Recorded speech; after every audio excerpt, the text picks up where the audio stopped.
First of all, I understand on your show you're going to have an interview with Donald Trump.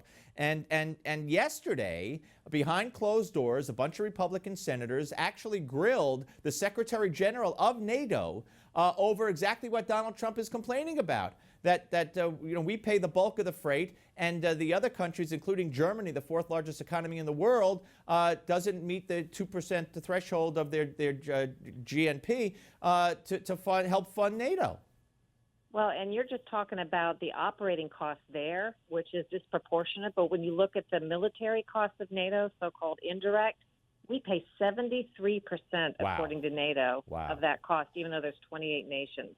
So crazy Donald Trump isn't so crazy after all. You're also, and correct me if I'm wrong, going to focus on, Donald Trump has also talked about, redoing NATO and making them more, terrorism fighting friendly, if you will, and making them more, I guess, useful. And in the case of Benghazi, there was testimony before Congress, I believe you could fill me in, that we didn't even call for any NATO help in the area because we didn't think they could do it.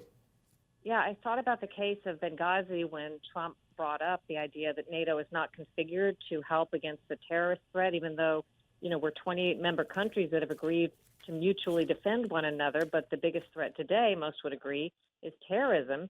And yet NATO is not structured for that. And with Benghazi, when it was claimed by the administration that there were no assets that could have helped, which actually was disputed, but let's assume that was true, there's tons of NATO assets in that region, and NATO is commanded by a U.S. general, a supreme allied commander, and it was asked by Congress, I remember during that time, gee, did we think to call upon NATO, borrow, a few of their hundreds of planes or something? Was there any idea to do that?